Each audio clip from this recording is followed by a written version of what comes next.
मैं राजेश कुमार और मैं मुजफ्फरपुर में रामदयालु नगर में माइनिंग का स्टाफ हूँ। मेरा ज़िला मधेपुरा पड़ता है। मैं निरंजन सर का वीडियो बहुत दिन से देख रहा था, लेकिन आज बहुत खुशी की बात है कि निरंजन सर से मुलाकात हुआ और इससे कुछ प्रश्न उत्तर करते हैं। सर, पहला मेरा प्रश्न है, टीएसएस की स्थापना क्यों किया गया? धन्यवाद राजेश जी। मेरा YouTube channel Niranjan Kumar TV जी में आपका बहुत बहुत स्वागत है। आपसे मिलने का भी मेरा इच्छा था, जो आज पूर्ण हो गया।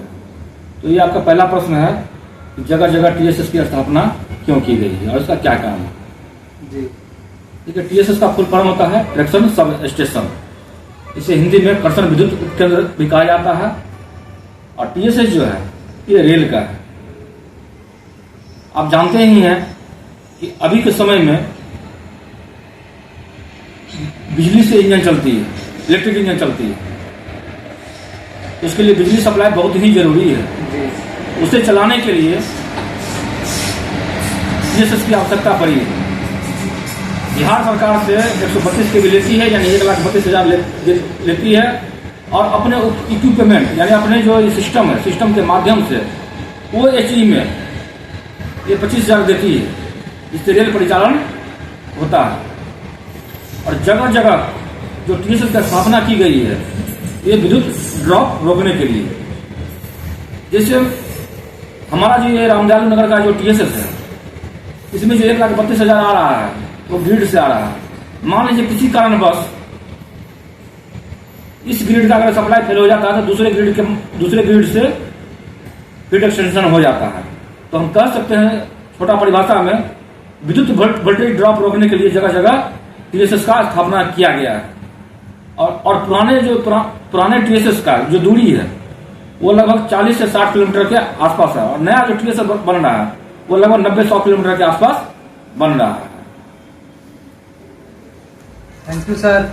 मेरा दूसरा सवाल है, सीवी ट्रिप क्यों करता है और कब करता है?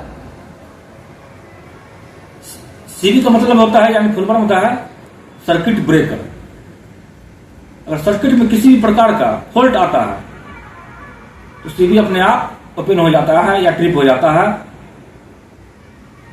मान लीजिए कि किसी भी प्रकार का, जैसे तार गिर गया, कभी कभी सांप भी चढ़ जाता है, और दूसरा कोई भी कारण से फॉल्ट हो गया, इस कारण ये सीवी ट्रिप कर जाता है, जिससे सर्किट को नुकसान नहीं पहुंचता है। सर, मेरा तीसरा सवाल है, सीवी और बीएम में कुछ अंतर बताइए। सीवी का मतलब होता है सर्किट ब्रेकर और बीएम का मतलब होता है ब्रेकर फॉर मेन लाइन, जिसे इंटरप्टर भी बोला जाता है। सीवी आपको ट्रिप करता है और बीएम जो है ट्रिप नहीं करता है। बीएम 25,000 को आगे ओएचई में भेजता है ना। अब दोनों में अंतर समझ लीजिए। सीवी ट्रिप करता है, स्वयं ट्रिप करता है, और बीएम जो है ट्रिप नहीं करता है। बीएम को क्लोज या ओपन करना पड़ता है, क्योंकि सीवी में ऑटो क्लोजिंग डिवाइस, ऑटो का मतलब होता है स्वयं, क्लोजिंग का मतलब होता है क्लोज होने वाला, डिवाइस मतलब यंत्र, यानी स्वयं क्लोज होने वाला यंत्र, और ऑटो ट्रिपिंग डिवाइस यानी कि स्वयं ट्रिप होने वाला यंत्र लगा होता है। लेकिन बीएम में ये दोनों भी यंत्र नहीं होता है। और सीवी में यहाँ पर टीएसएस में 3 तरह का सीवी होता है।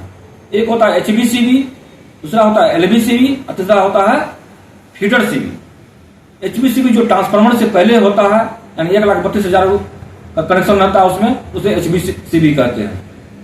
और एलबी सीवी ट्रांसफार्मर के जस्ट आगे रहता है, यानी ट्रांसफार्मर से 25,000 लेकर वो फीड को आगे बढ़ाता है, उसे एलबी सीवी कहते हैं। और उसके आगे फीडर सीवी कहता है, जो फीड को आगे की ओर भेजता है, ब्रेकर फॉर मेन लाइन में भेजता है, उसे फीडर सीवी कहते हैं। तो एचबी सीवी और एलबी सीवी में ऑटो ट्रिपिंग डिवाइस होता है, लेकिन ऑटो क्लोजिंग डिवाइस नहीं होता है। ये दोनों सीवी स्वयं ट्रिप तो कर सकता है, लेकिन क्लोज ये नहीं होता है। इसको क्लोज करने के लिए चाहे टीपीसी क्लोज करे या हम यहां से करें, लेकिन फीडर सीबी में दोनों डिवाइस यानी कि ऑटो क्लोजिंग डिवाइस और ऑटो ट्रिपिंग डिवाइस होता है। यह स्वयं ट्रिप भी करता है और स्वयं क्लोज भी करता है, जिसे ऑटो क्लोज हम कहते हैं। Thank you sir. और सीबी और बीएम के बारे में अंतर बताने के लिए सर मेरा अगला सवाल है, डीपीआई एसपीआई किसे कहते हैं?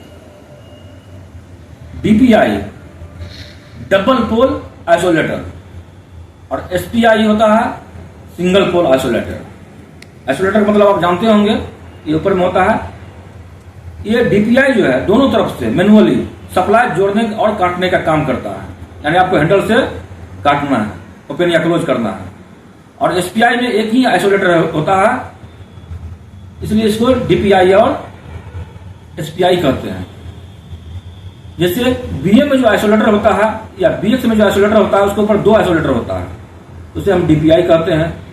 या एचबी सेक्शन में जो ट्रांसफार्मर से पीछे होता है, उसमें भी दो आइसोलेटर होता है, इसलिए उसको डीपीआई कहते हैं। और बाद बाकी इधर जो भी है एलबी सीबी या capacitor CB, BC, feeder CB, ये सब में सिर्फ एक ही आइसोलेटर होता है, इसे एसपीआई बोलते हैं, यानी सिंगल पोल आइसोलेटर कहते हैं। अब आसान भाषा में आप समझिए कि दो तरफ से मैनुअली जोड़ने और काटने का जो काम करता है उसे डीपीआई कहते हैं। डीपीआई में दो आइसोलेटर होता है, और एक तरफ से जो मैनुअली जोड़ने और काटने का काम करता है उसे एसपीआई कहते हैं, इसमें सिंगल आइसोलेटर होता है। सर मेरा अगला सवाल है, सीटी किसे कहते हैं और कुछ पीटी के बारे में बता दीजिए। सीटी करंट ट्रांसफार्मर है, यह एक स्टेप डाउन ट्रांसफार्मर है। आपको पता होगा कि ट्रांसफार्मर दो तरह से होता है, एक होता है स्टेप डाउन ट्रांसफार्मर और एक होता है स्टेप अप ट्रांसफार्मर। जो ट्रांसफार्मर ज्यादा वोल्टेज लेकर कम देता है उसे स्टेप डाउन, और जो कम लेकर ज्यादा देता है उसे स्टेप अप कहते हैं। सीटी ट्रांसफार्मर एक स्टेप डाउन ट्रांसफार्मर है।